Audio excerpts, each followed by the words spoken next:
Solving the case of the cracked case. Here we go again. Take number 4. Go. So obviously, the problem is solved because I'm riding the bike. So, but it was a unfortunate series of events. So it's called. There's a video called "Adventure Ride Idaho: Crouch to Deadwood." Old Guys Weekend, and that was a trip that had been planned all summer, and really was looking forward to it. I'd been looking forward to it for a long time, and so the day before I was getting ready for the trip and changed the oil in the KLR and changed the front tire, and it was ready. Put on a Kenda 270 and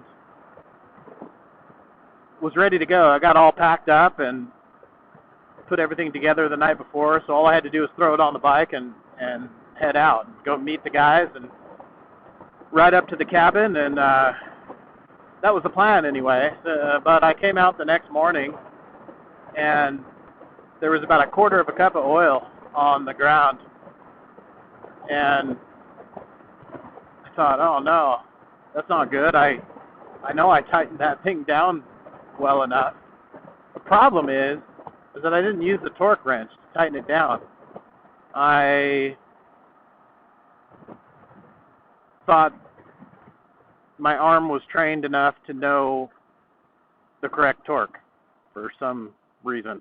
So I take the bolt out, I drain my new oil, and of course out with it comes a bunch of threads, stripped out the plug. So I get online and I'm doing some research and on the forums and trying to figure out, what are my options here. So I came up with 3 options, I think, 3 or 4 options. One, I could do I could try an oversized plug. 2, I could try a self-tapping plug. 3, I can re-tap it via time insert or helicoil. Oh, and I guess I could replace the case too, but that wasn't going to happen because I still wanted to go on this trip.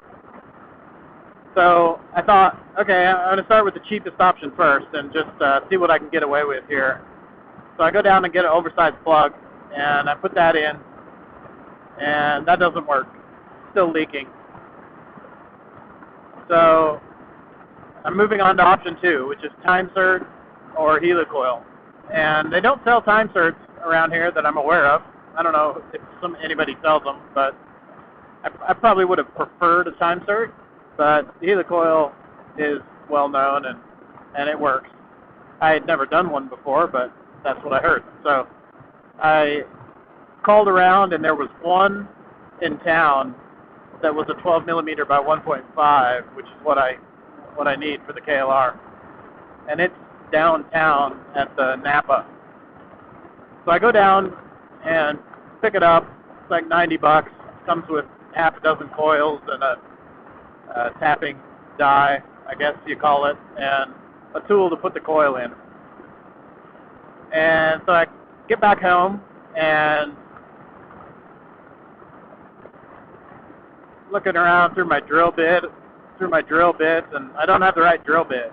It's it's an off one. It's a 31/64, just short of a ½ inch. So I go down. I thought, no big deal. I'll just go down and pick up a single 31/64 drill bit. Wrong. So I go down to Harbor Freight, and they only sell complete sets. So that wasn't going to happen. I had to buy. I ended up having to buy a whole set. I had to commit. I had to do it. I figured, my set that I have at home is missing a couple, and a few of them are dull, the tips, and so I'll just buy a whole new set. So there goes another $30. Bought a whole nother set to get at the one that I needed. So I get back home, and of course, not thinking, my drill is a 3/8 chuck. I need a ½ inch chuck. So I'm on my way back down to Harbor Freight to buy a cheap half-inch drill, drill with a half-inch chuck, and I just buy a cheap little $20 hammer drill, and get back to the house. Of course, this is like 6 hours later since the time I originally came out in the morning and saw the oil on the ground. Through research and driving around and making decisions and all this kind of stuff, finally have everything together that I need, and the job only takes like 20 minutes maybe. It was really quick, really easy to do. Drilled it out, cleaned up the aluminum bits, retapped it, and put the coil in and pulled the tab off the coil. So, pretty quick. 6 hours to get set up, 20 minutes to do the job. Sounds about right. So, I put the original plug back in there, and because that's the size of that's the same size. It's 12 by 1.5. So I put that back in there. I fill it back up with oil again, more new oil, and start the bike and to kind of warm it up, thin out the oil, and see if it's still going to leak. And he forgot to put the cap back on, the oil cap. So there's like a volcano eruption of oil all over the garage, all over the bike, splatters everywhere. So I wiped that up and put the cap on, and then I started warm it up for a little bit, and it's still leaking. Oh, no. There's another vital piece of information that you need here. I looked down after putting the new oil in and after cleaning up this volcanic eruption of splattered oil everywhere, and my washer is sitting on the ground. I didn't even put the washer on the bolt before I put it back in. So this time I'm not going to waste another, full 2.5 liters of oil. So I lay the bike on its side and I pull the plug out, put the washer on, put it back in. Okay, and then I let it sit. I come out about a half hour later, still leaking, but not as much. After about a half hour, there was only a couple drops. So, big improvement. We're headed in the right direction. And I can't. So I go on the trip anyway, and I get up to the cabin and make it up there just fine. The next day we do the Crouch to Deadwood ride. There's a video of that. Everything's fine. I'm still leaking, but we're moving. And so I come back that night and decide that I can't live with this oil leak. It's like, I don't know how many drops are in a liter, but it's probably a lot, but I just can't live with it. It's not okay. I don't approve. So I thought, I probably just need a new washer because the surface had changed. I drilled it out, and I probably just can't use the same washer anymore. That's probably what it is. So I go down, and I end up buying, instead of just buying another crush washer, I buy a magnetic drain plug, and which comes with an aluminum crush washer.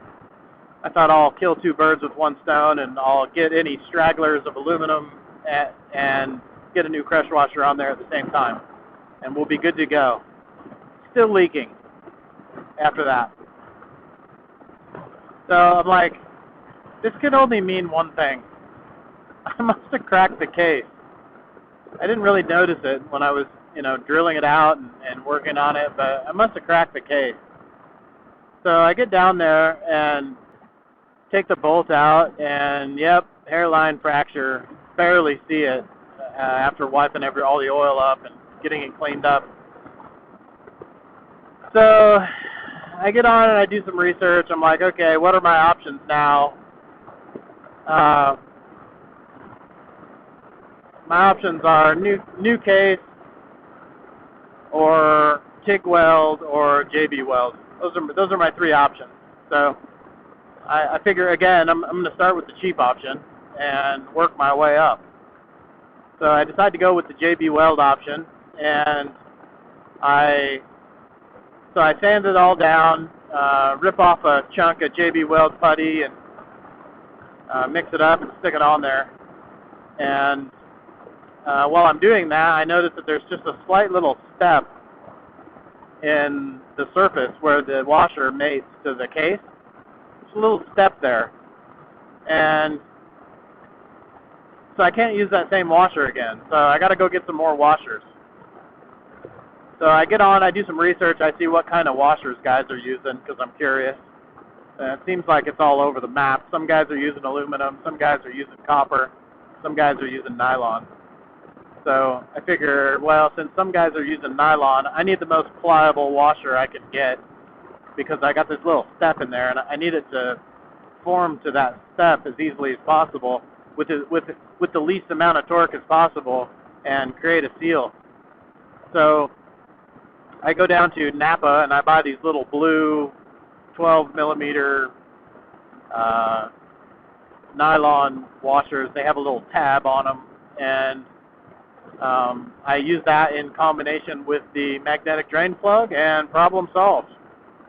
So I'm not leaking oil anymore. There was a drop after about 3 days in that general vicinity, but it's been like 4 or 5 days since then, and I haven't seen anything else.